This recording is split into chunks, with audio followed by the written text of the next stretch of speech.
Ok. Hola, buenas tardes a todos. Bienvenidos a nuestro webinar mensual. Soy Michelle Maravilla, coordinadora de Focus Education.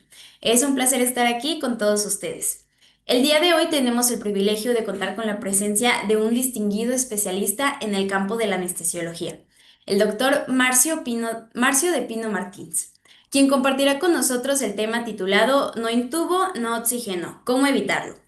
El doctor Marcio cuenta con un título superior en anestesiología por la Sociedad Brasileña de Anestesiología.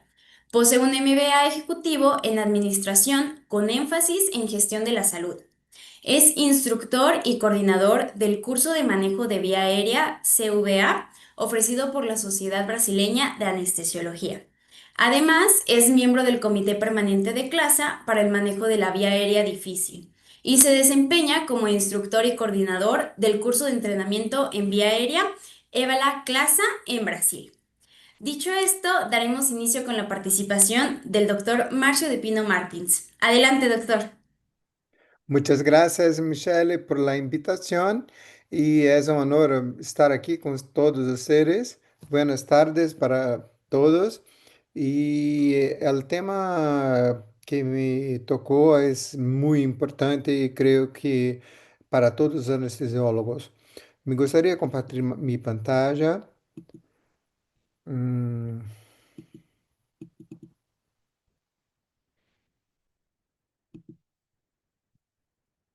bueno. Entonces, el tema de hoy es la situación Nino, no en tubo y no oxígeno. Ah, no declaro que no tengo ningún conflicto de interés segundo las normas de Brasil y es un tema, como sabemos, ah, muy importante. Eh, Tenemos algunas informaciones importantes y uno de los artículos que vamos a hablar hoy es los artículos de NAP. El NAP es conocido por un proceso de auditoría que ha sido hecho en Reino Unido.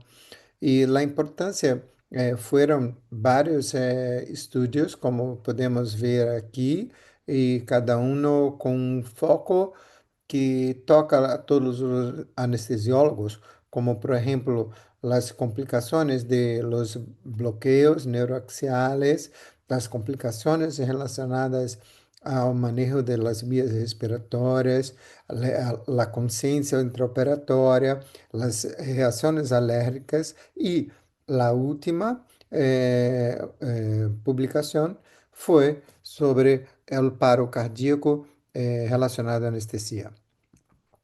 E que sabemos desses trabalhos? A incidência de la lesão permanente e anestesia espinhal obtida em estes estudos foi de 1 para 50.000. Em NAP4, que ha sido publicado em 2011, 2012, início de 2012, a incidência de morte relacionada com a anestesia e a morte foi relacionada ao manejo das vias aéreas foi de 1 para 120.000. Já com a anafilaxia la grave e a muerte, uma incidência de 1 para 19.000. Pero que fomos surpreendidos com o último estudo publicado recentemente. O paro cardíaco perioperatório teve uma incidência de 1 para 3.000 anestesias. Em NAPSAB, em eu estudo NAP4, que sempre hablamos quando estamos falando sobre via aérea, tivemos 184 informes e as complicações da anestesia relacionadas ao manejo da via aérea foram obtidas em abordagem de la terapia intensiva e abordagem em la emergência.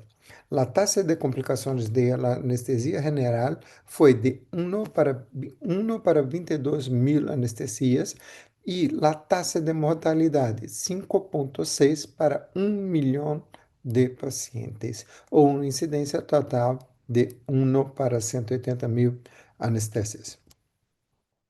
Pero los autores nos alertaram que as complicações podem ser 4 vezes maiores e houve uma possibilidade de infradenúncia. En NEP7, las características de los pacientes fueron que en la última década, los pacientes tratados por anestesiólogos han tenido un riesgo de complicaciones debido al aumento significativo de la edad media, de las tasas de obesidad y de las comorbilidades. Dos, que entre mais de 20 mil anestesias ocorreram complicações graves em uma para quase 18 casos.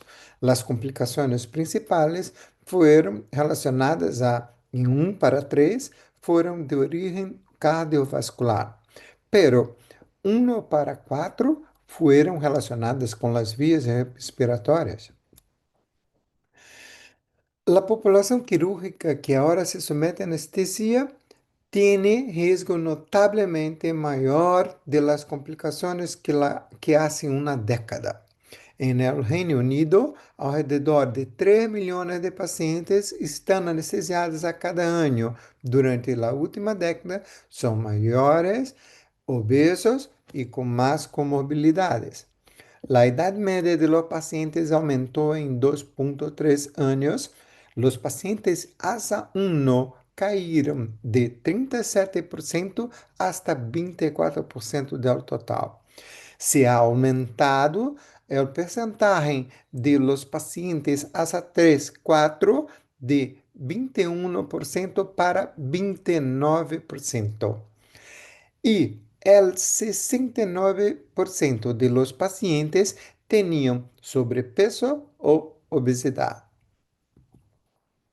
Las principales conclusiones son: se producen complicaciones potencialmente graves durante la anestesia en 1 para 18 casos.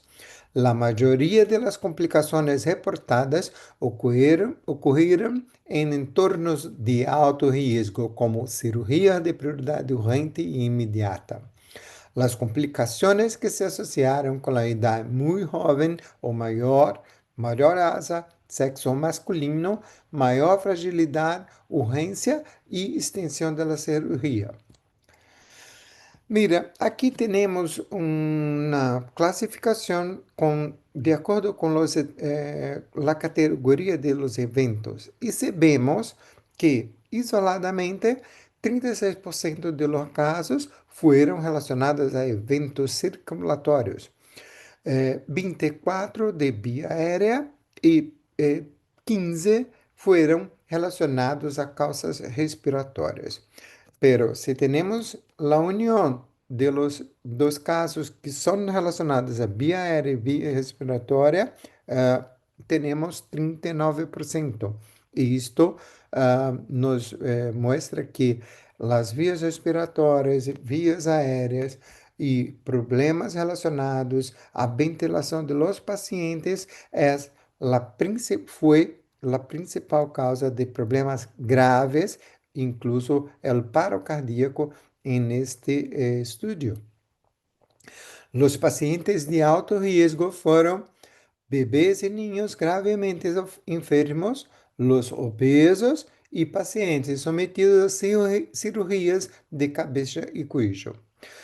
Es importante decir que los casos fuera de horario de atención estavam sobre-representados em paro cardíaco relacionado com via aérea respiratória e os problemas respiratórios. Solamente 6 casos de intubação neurofásica não reconhecida foram observados. E a FONA, o acesso quirúrgico, foi pouco frequente e se realizou exclusivamente em pacientes com via aérea difícil prevista. Entonces, el tema que queremos discutir y pensar es cómo evitarlo. Tenemos algunos puntos clave. El primer, yo considero, es conozca a su paciente. Es importante conocer y saber todo e incluso ganar eh, la, la confianza del paciente durante el momento que estamos haciendo nuestra evaluación preanestésica. Hoy sabemos que el concepto de vía aérea difícil es una cosa más grande. No es solamente si pienso que no consigo intubar. Hoy pensamos, de acuerdo con la definición de vía aérea difícil de la Sociedad Americana de Anestesiólogos, podemos tener en cualquier punto de la abordaje de la vía aérea un punto de dificultad y esto puede ser empleado para definir el paciente como una vía aérea difícil. Si tenemos dificultad en la ventilación bajo mascarilla facial, si tenemos dificultad para intubación empleando la laringoscopia directa o la videolaringoscopia, la inserción de dispositivos extraglóticos como las mascarillas laríngeas, en la fase de extubación definida por este qualquer problema relacionado à extubação ou à incapacidade de extubar do paciente ao término de uma anestesia. E a dificuldade para obter o acesso por la via invasiva por la parte frontal do cuello.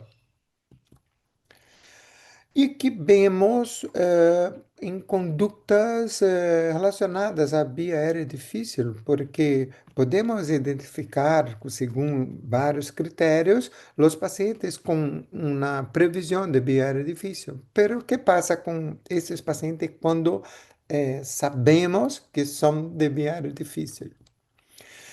En la literatura de los últimos 10 años, refuerza que la incapacidad de predecir la vía aérea difícil es un hecho clínico. En un estudio con 188.000 casos en la base de datos de anestesia da ANISA, se identificaram 3.391 intubações difíceis, sendo que 93% de los casos fueron difíceis, pero no se predijeron. Y 94% de los casos de ventilación difícil bajo máscara também no se predijeron. La intubación traqueal viril es considerada una técnica recomendada, un gold standard para la intubación de los pacientes con vía aérea difícil y tiene una alta tasa de éxito y un bajo riesgo. Es recomendada como estándar oro en la vía aérea difícil, pero sin embargo, se utiliza solo en 0,2% de todas las intubaciones traqueales en Reino Unido cuando se identificó una vía aérea difícil. Isso é uma coisa que nos leva a pensar. La vía aérea difícil aumenta la frecuencia de las complicaciones relacionadas a la vía aérea en 45 veces, pero el abordaje de la vía aérea es prácticamente idêntico a los pacientes con una vía aérea prevista para ser fácil. O sea, los anestesiólogos preferem fazer uma indução anestésica e tentar realizar a intubação traqueal ou insertar um dispositivo extraglótico. Isto nos parece um ponto que mereça atenção de todos. Cuando hacemos nuestra evaluación preoperatoria, y esta es una obligación en Brasil, nosotros debemos hacer una documentación de la técnica anestésica preoperatoria con datos importantes antropométricos como talla, peso, el índice de masa corpóreo, antecedentes personales y familiares y examen físico, incluindo a avaliação das vias respiratórias, como apertura de la boca e mandíbula, classificação de malampate, mobilidade atlanto-occipital, distância tiro-mentoniana, afecções dentais, prótese dental e circunferência cervical. Todos itens relacionados aqui devem estar descritos em la avaliação. Por isso, decimos que conhecer al paciente de antemano é o passo inicial que deve identificar qualquer antecedente de viária difícil na anestesia prévia, fatores de risco, de dificuldades para manter a oxigenação ou para realizar o accesso cirúrgico de urgência tras a indução. E também, neste momento, é o momento que temos que discutir se há uma indicação para realizar uma intubação viril. Este é o ponto que temos para dizer como se hace e para conquistar o paciente e que para que pueda entender que isso é uma medida de segurança. O ponto 2, aporta o oxígeno y mantén la oxigenación. Este es el punto clave más importante y es nuestro puerto de seguridad, porque si el paciente mantiene la capacidad de oxigenación, no pasa nada.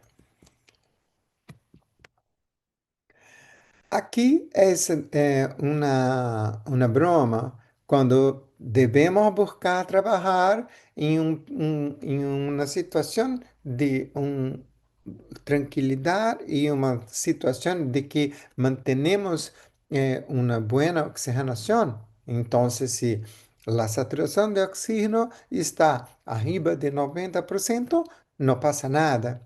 Pero, se debido a las características de la curva de disociación de oximoglobina, sabemos que cuando estamos descendo para 70, 65, debemos estar preocupados y debemos estar listos para hacer el resgate emergencial de la vía aérea. La preoxigenación tiene como objetivo aumentar la reserva de oxígeno de los pacientes para prevenir o retrasar cualquier desaturación arterial de oxígeno durante la apnea. Es importante el señalado efectivo de la mascarilla bajo máscara. Todos los pacientes con vía aérea difícil deben estar preoxigenados antes de la inducción. Y la preoxigenación es efectiva cuando tenemos una fracción expirada de oxígeno entre 8,7 hasta 0,9%. Entonces, debemos, si vamos a inducir la anestesia, la preoxigenación es un punto obligatorio. Coloque sempre o paciente adequadamente, incluso uma posição de proclinização moderada por 25 graus ou hasta 30 graus, porque isto prolonga o tempo de desaturação na população general. Os estudos controlados han demonstrado o benefício de sentar-se ou levar a cabeça em 25 grados durante a preoxigenação em comparação com a posição supina em pacientes obesos. Em via aérea difícil, administre oxígeno suplementário antes de iniciar el abordaje de las vías respiratorias y continúe proporcionándolo sempre que sea posible durante todo el proceso, incluida la extubación. A esto llamamos una técnica de peroxigenación, no más solamente preoxigenación. Las oportunidades para administración de oxígeno incluyen, pero no se limitan a la provisión de oxígeno mediante cánulas nasales, mascarilla facial o insuflación supraglótica. Y la recomendación de DAS en 2020 fue que cuando disponible, el oxígeno de alto flujo es una técnica de elección en la intubación traqueal viril. Prevención de la hipoxemia se puede dar por una técnica que se llama oxigenación apneica. Ela puede prolongar la duración de la apnea segura cuando se usa después de la administración de sedantes y relajantes musculares. Una cánula nasal ajustada a 15 litros por minuto es el medio más fácilmente disponible y eficaz para proporcionar oxigenación apneica durante las tubaciones intraqueales. Y la oxigenación apneica a través de un catéter nasofaríngeo o cánulas nasales também pode ser beneficiosa durante os intentos de intubação traqueal. Assim, que quando temos um paciente com via aérea difícil e não há a opção para emplear a técnica de alto flujo, o catéter convencional deve ser instalado em todos os pacientes e quando sacamos a mascarilha, o catéter se mantém com um fluxo entre 10 e 15 litros por minuto. Sabemos que em obesos a melhor posição é a posição com elevação. Podemos utilizar as duas técnicas descritas por Roger Brodsky, que são a utilização de, se não temos uma maca em la mesa cirúrgica, em la posição descrita como posição de Trendelenburg reverse, o la utilización como descrita aquí, con técnicas más sencillas y lo que hay disponible. Lo más importante es que busquemos el pabellón auricular arriba del manubrio external. Entonces, como un resumen de aportar oxígeno y mantener la oxigenación, podemos buscar técnicas de resgate quando el intento foi fallido. Pero devemos buscar pré-oxigenação, devemos manter a oxigenação apneica, devemos posicionar o paciente e sempre buscar a intubação viril em pacientes com via aérea difícil. E para isto, devemos identificar os pacientes de alto risco para intubação traqueal. E estes podem ser, claro, facilmente identificados por todos os parâmetros que usamos usualmente. Porque aqui temos técnica de resgate. Não olvidem que casi 90% de los casos pueden ocurrir sin previsión. Entonces, aquí tenemos una alerta que debemos estar listos para lo peor siempre. Intubação traqueal com o paciente desperto? Essa é a pergunta que todo anestesiólogo hace e sempre com pacientes que sabemos que são mais difíceis. Pero isto está bem, porque eu sei que esse paciente é difícil e vou buscar de preparar tudo, quedar-me listo ou às vezes, chamar um companheiro que tem mais experiência que nós outros, e assim nos quedamos preparados. Pero, que fazer quando não estava previsto? Então, devemos pensar que isto pode ocorrer sempre e, por esta razão, devemos estar listos sempre. E quando temos a oxigenação como uma meta ou como uma rotina de todos, nós temos uma posição mais segura. Qual é o problema com a indução da anestesia em pacientes com via difícil? Es que la pérdida de la respiración espontánea asociada con la inducción de la anestesia proporciona un tiempo limitado para iniciar una ventilación manual efectiva. Cualquier retraso debido a dificultades en las vías respiratorias puede provocar hipoxia, que pode provocar lesiones neurológicas catastróficas, incluso la muerte.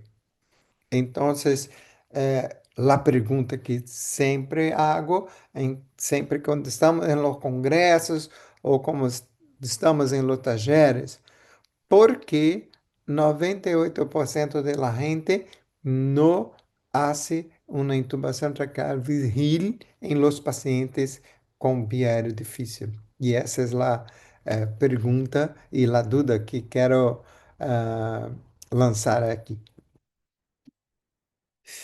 O tempo seguro de apneia é um conceito que creio que seja muito importante para nós outros. Sabemos que o tempo seguro de apneia é inversamente proporcional ao índice de massa corpórea.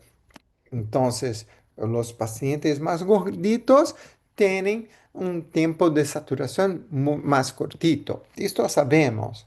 Pero tenemos que pensar, me busca mantener al paciente bien oxigenado con los parámetros de seguridad. ¿Es seguro hacer la apnea? ¿Es seguro hacer la parálisis y llegar a una situación que la saturación de oxígeno se cae? E incluso llegar a niveles peligrosos. Esta es la cuestión. Y si cuando nosotros hacemos una intubación febril, nosotros mantenemos la oxigenación, la ventilación y la capacidad de respuesta. Y si no logramos realizar la intubación, podemos encerrar los intentos y pensar que vamos a hacer o incluso postergar la cirugía. En pacientes obesos, el riesgo de desaturación es muy alto y puede ser letal en pacientes de alto riesgo. Aumentar la reserva de oxígeno con un posicionamiento óptimo debe ser parte de cualquier estrategia, independiente de la técnica o dispositivo que se elija. Recomendações para a intubação viril. A intubação traqueal deve ser considerada em presença de preditores de manejo difícil da via aérea. Se recomenda o uso de uma ajuda cognitiva como uma lista de chequeo antes e durante a realização de uma intubação traqueal viril. Sempre administrar oxígeno suplementário durante os intentos. Se deve estabelecer uma topicalização efetiva e verificar-se. A dose máxima de lidocaína não deve exceder 9 miligramas por quilo de peso corporal magro. O uso judicioso ou precavido de la sedação mínima pode ser benéfico. Lo ideal é que seja administrada por um facultativo independente do operador. A sedação não deve utilizar-se como substituto de uma topicalização inadequada. O número de intentos deve limitar-se a 3, com intento adicional por um operador mais experimentado, se necessário. La anestesia solo debe ser inducida después que una verificación de dos puntos con la confirmación visual del tubo por las pregas vocales y la presencia de capnografía ha confirmado la posición correcta del tubo traqueal. Todos los departamentos de anestesia deben apoyar a los anestesiólogos y obtener competencias y mantener habilidades en la intubación traqueal viril. En este tutorial, la técnica de videolaringoscopia foi uma alternativa aceitável e tuvo uma taxa de êxito comparável. Talvez seja o momento de reavaliar a forma que pensamos sobre a intubação com o paciente desperto em geral. Como tal, nenhum dispositivo de via aérea por si solo satisfará todas as situações clínicas ou as preferências de todos os operadores e pacientes. Además, uno esperaria de los anestesiologistas expertos que tiveram um repertório de técnicas à sua disposição e que recorreram a las apropriadas segundo fuera necessário. Apesar de que se pode predecir a dificuldade em manejo de vias respiratórias, alguns anestesiólogos todavia se mostram reacios a realizar intubações com o paciente desperto. Sin embargo, a intubação desperta deve ser considerada como uma técnica de gestão primária da via aérea que devemos ensinar a los nuevos aprendizes de anestesia de la misma maneira que ensinamos a indução de sequência rápida. Também deveria ser ampliamente utilizado por todos os anestesiólogos. A intubação traqueal viril deve ser idealmente realizada em ambiente de quirófano. Este cenário tem acesso disponível para assistência treinada, drogas, equipo e espaço. Para pacientes de alto risco, a hipóxia, a falha respiratória, intubação traqueal viril desafiante ou fallida, o quirófano pode ter vantagem sobre uma sala anestésica como maior espaço e assistência quirúrgica imediata. Esta é uma lista de chequeo que foi elaborada por la Sociedade de Via Aérea Difícil do Reino Unido. E em cenário perioperatório, o uso de ajudas cognitivas como lista de chequeo melhora a comunicação interprofissional, o trabalho em equipo e os resultados de los pacientes. Dados os benefícios potenciais, recomendamos as ajudas cognitivas como lista de chequeo antes e durante a realização de uma intubação traqueal viril. Devemos buscar sempre um plano B. A mim me gusta plano B sempre. Se for aqui em Brasil, conhecemos um plano B maravilhoso, pero é argentino. Ter uma unidade portátil para via aérea difícil. Essa é uma recomendação da Sociedade de Anestesia de Estados Unidos, em que se recomenda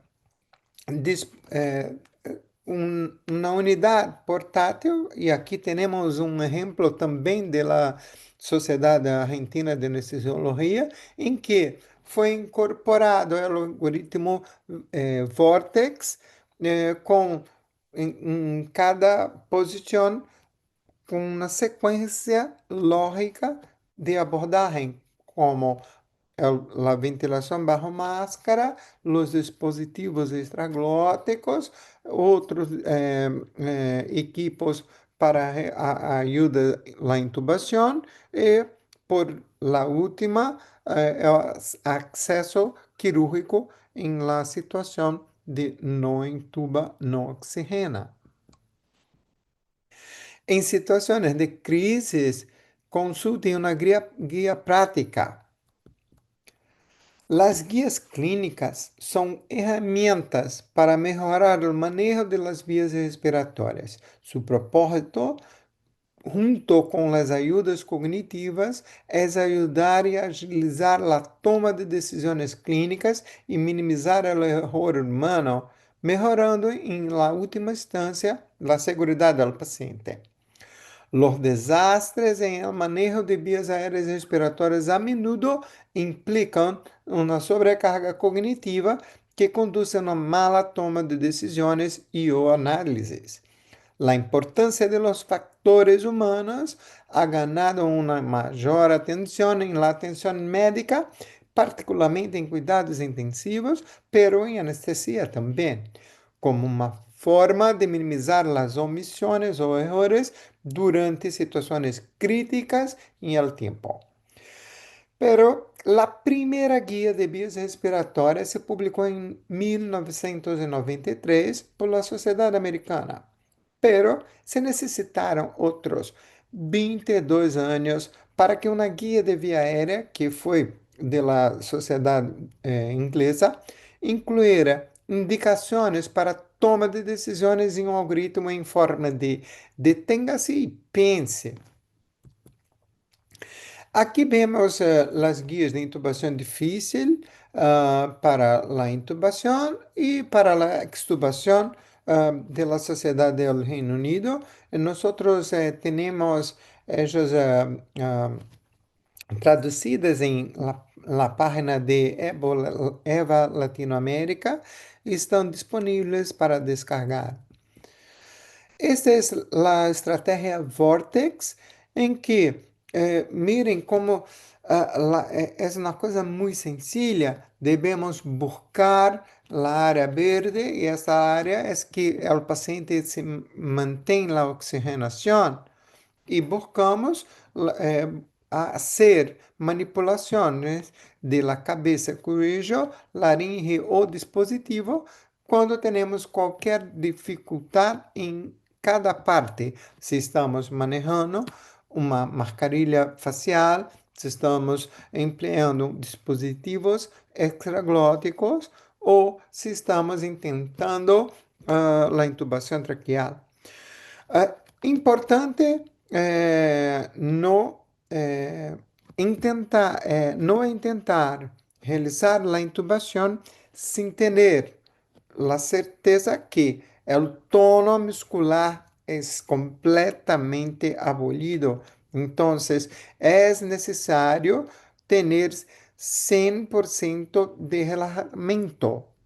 E esse é um conceito que ha cambiado porque às vezes a gente pensa, não, tenho que reverter o relaxante muscular para tentar manter a ventilação. Não, não funciona. Se tens qualquer dificuldade em qualquer técnica de abordagem, assegura-te que está bem relaxado.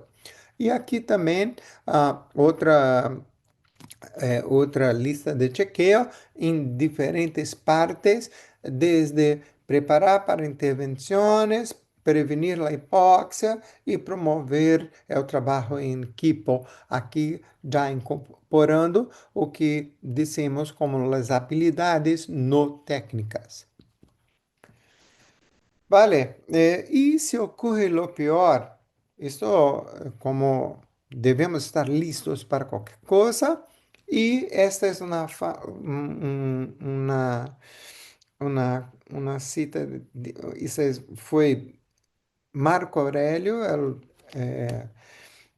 o senador romano, que César, que recomendava, busco lo mejor y me preparo para lo peor. Vale, para prepararnos debemos tener en cuenta que el desempeño seguro y eficiente de las tareas requiere habilidades técnicas y no técnicas.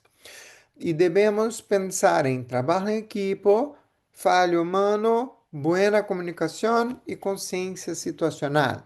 e que podemos dizer de cada etapa. Um buen trabajo en equipo se asocia con una mayor productividad, innovación y satisfacción laboral. Los equipos que demuestran modelos mentales similares se mueven más rápidamente a través de las fases comunes a la mayoría de las crisis. La comunicación debe ser es particularmente importante quando a resposta rápida é crítica. Especifique qual é a solicitude e para quem é. Use um cenário com a mão ou diga o nome da pessoa. Isto é um resumo do equipo. Os erros com os medicamentos anestésicos são comumente causados por deslizes e lapsos, erros de fixação e violações deliberadas. E a consciência situacional pode ser afetada por uma falta de familiaridade e desenho ergonômico deficiente do quirófano. Recomendações para uma via aérea não antecipada, como dissemos, isto pode passar incluso em 93 ou 94% dos casos. Pide ajuda sempre, otimize a oxigenação, consulte um algoritmo ou ajuda cognitiva, determine o benefício de despertar e ou restaurar a respiração espontânea, determinar o benefício de um método não invasivo versus invasivo, e se seleciona um enfoque não invasivo, identifique uma sequência preferida de los dispositivos. Tenha em conta sempre o passo do tempo, o número de intentos e mantenha a saturação de oxígeno em la posição de segurança. Pruebe a ventilação bajo máscara depois de cada intento, quando seja possível. E limite o número de intentos de colocação do tubo traqueal ou do dispositivo supraglótico para evitar possíveis lesões e complicações. Acuérdate do número de 3 mais 1 sempre. Esse tutorial é importante porque explica que o alto éxito de los dispositivos extraglóticos para ventilação de emergência explica a baja incidência do enfoque invasivo. Generalmente, o abordagem invasivo não se realiza ou se retrasa como uma última opção para o manejo da via aérea, a menudo tarde, demasiadamente tarde. La NAP 4 se ha utilizado como justificação para a técnica quirúrgica de acesso de emergência. Os anestesiólogos devem ser competentes em técnicas quirúrgicas de emergência e de abordagem não invasivo. E quando dizemos abordagem não invasivo emergencial para resgate da via aérea, são os dispositivos extraglóticos. Os anestesiólogos devem receber captação em mais de uma técnica para a abordagem invasiva. Muitos princípios básicos se ignoram em la situação de não intuba no oxígeno, como, por exemplo, falta de material preparado listo para a via aérea difícil não prevista, avaliação e planificação inadequadas e desviação de los algoritmos recomendados. Esta es la estructura básica de las directrices de vía aérea difícil de Reino Unido que fue hecha en 2015, pero me gustaría poner los puntos claves. El punto clave, el punto número uno es el primer intento de intubación. Generalmente intentamos com a intubação traqueal por laringoscopia directa, pero se está falida, debemos buscar un videolaringoscopio. ¿Vale? Si no funciona, pasamos para el plan B, que es la manutención de la oxigenación y los equipos para rescate de ventilación emergencial y no emergencial son los dispositivos extraglóticos. Aquí tenemos un dispositivo de segunda generación que es mi preferencia para el resgate de una vía aérea difícil. Si está disponible, muy bien. Si no está, los equipos de primera generación funcionan. Y el plan sí, si no tengo, no hubo éxito en resgatar la vía aérea con las mascarillas laringeas, debemos buscar una técnica que está disponible para todos en cualquier parte, que es una ventilación con los dos reanimadores. Aquí veremos el anestesiólogo eh, tocando de mantener la mascarilla bien adaptada al paciente, enquanto el segundo anestesiólogo mantiene la ventilación. Mira que para esta técnica necesitamos las dos manos para manter una buena fixación de la mascarilla. Y ahí el punto que se puede observar la elevación del mento y así como la elevación de la mandíbula. Vale, una otra vez, siempre que tenemos problemas relacionados a la capacidad de ventilar lo paciente, debemos asegurarnos que el bloqueo neuromuscular esté en 100%. No intentar mantener la ventilación bajo máscara o intentar técnicas de intubación o inserción de extraglóticos si no tenemos 100% de relaxación muscular. Y finalmente, si vamos para la etapa final, el plan D, estamos en la situación que intentamos de todo y no fue posible oxigenar al paciente. Entonces, tenemos una verdadera emergencia. Y cuando tenemos la emergencia, debemos estar listos para realizar el acceso quirúrgico. Y para esto necesitamos de cosas que tenemos disponibles en cualquier parte, que es un tubo traqueal, un tubo CES, un buggy y un bisturí. Para esto debemos identificar la membrana cricotireoidea a través de la inspección y palpación que se puede realizar fácilmente. Pero que importa es hacerlo antes de una situación de crisis. Y esto ya fue reconocido por esos autores en que la membrana cricotireoidea se puede identificar empleando ultrasonido en pacientes difíciles con el doble de tasa de éxito de la palpación. Según la literatura, recomendamos identificar la membrana cricotiroidea antes de la inducción de la anestesia en todos los pacientes.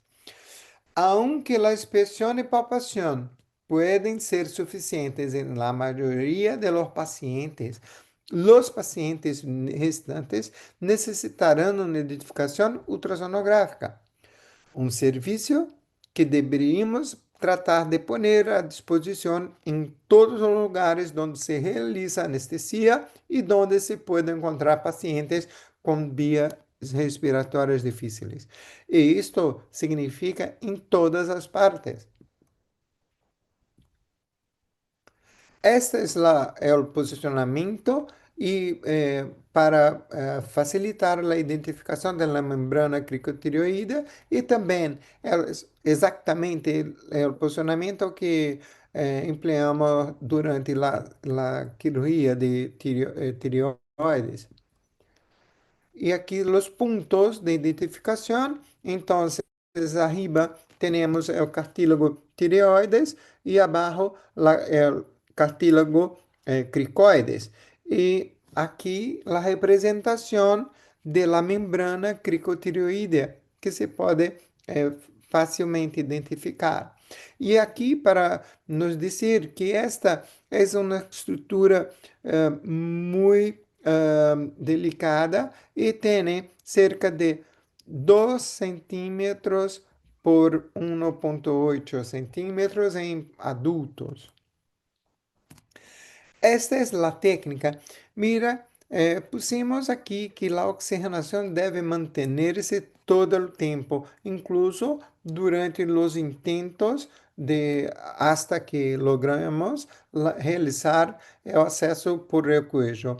Então, a técnica descrita aqui foi descrita por la Sociedade de Viária de Reino Unido e é conhecida como técnica de scalpel bougie ou bisturi bougie, em que se identifica a membrana, se hace uma incisão, uma rotação do bisturi em la mano eh, dominante del cirurgião, se mantém aqui o bisturi para ajudar a introdução do burri hasta la traqueia e depois hacemos a progressão do tubo traqueal dentro da tráquea. O acesso invasivo em la via aérea difícil não prevista. Identificar uma intervenção preferida deve ser realizada lo antes possível por um médico capacitado em técnicas invasivas. Se o enfoque invasivo selecionado falha ou não é factível, identifique uma intervenção invasiva alternativa. E em hospitais que dispõem de ECMO, se comece se quando se apropriado ou estiver disponível. Y la situación Nino, las tendencias globales que pasa por las partes. Y aquí es un resumen. A diferença de Nova Zelândia, a ASA e DAS, a Sociedade Americana e a Sociedade do Reino Unido, que se centram na cricotirotomia, as recomendações de Alemanha e Canadá adotaram o enfoque transtacreal para a via aérea de emergência. As recomendações de França e Itália adotaram o enfoque percutâneo guiado por la técnica de Seldinger. Em Austrália, se ensina ambos enfoques y se recomiendan el empleo de guías y ayuda cognitiva. La Sociedad Americana es la única guía que todavía considera que traqueotomia de emergência, que se considera um procedimento prolongado e riesgoso, especialmente em comparação com a cricotomia quirúrgica. O que passa é que toda vez que caminhamos hasta abaixo, temos a presença de la tireoides.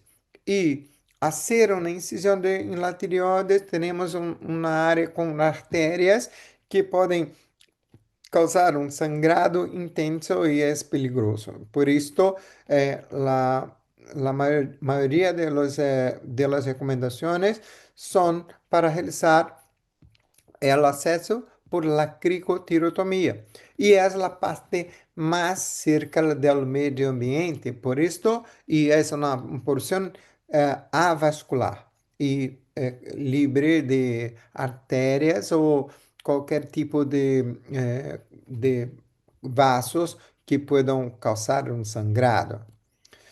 Pero no hay evidencia clara de superioridad de ninguna técnica. Y esto es que pasa cuando este fue una paciente de nosotros, tenía algunos predictores para vía difícil, pero fue imposible ventilar, fue imposible resgatar la ventilación y el resgate fue a través del acceso quirúrgico al cuello y se resgató la paciente y después de un par de días fue operada por la incisión quirúrgica y después la sacamos y la paciente quedóse bien sin ninguno daño o cualquier sufrimiento cerebral con déficit neurológico. Entonces, eh, pasó bien. Pero esta es una experiencia que en casi 30 años de trabajando con cirugía, tuvimos un paciente. Entonces, es una experiencia que no se recomienda para nadie, pero cuando hecha a tiempo, puede salvar vida. Y como último consejo es que integrar la simulación realista en nuestros programas de formación continua no es un lujo, sino una necesidad imperiosa. Nos permite predecir, prevenir y gestionar las complicaciones anestésicas con mayor eficacia, elevando los estándares de seguridad del paciente y fortaleciendo la resiliencia de nuestros equipos. Al adoptar la simulación, invertimos en la excelencia de nuestra práctica y, aún más importante, en la vida de quienes confían en nuestra atención. Y esto es que hacemos y que hicimos la semana pasada y que vamos a hacer un montón de veces en ese año y los invito a todos para conocer el Instituto de la Sociedad Brasileña de Simulación que se queda en mi ciudad, en Rio de Janeiro.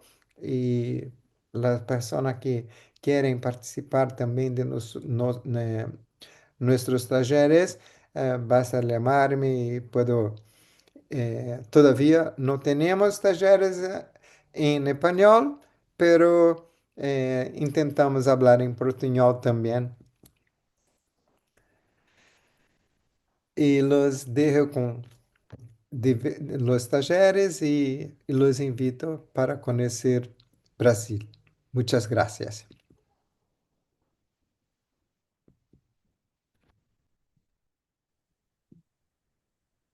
Muchísimas gracias, doctor Marcio. Ha sido una presentación sumamente interesante sobre cómo abordar este tema, pues de muchísima importancia clínica, ¿no? El tema de no intubo, no oxígeno.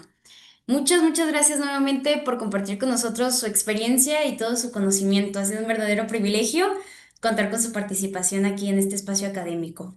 Gracias también a todos ustedes por su participación e interés. Esperamos que este tema pues les sea de mucha utilidad para sus prácticas clínicas. Nos vemos en nuestro próximo webinar. Que tengan un excelente día.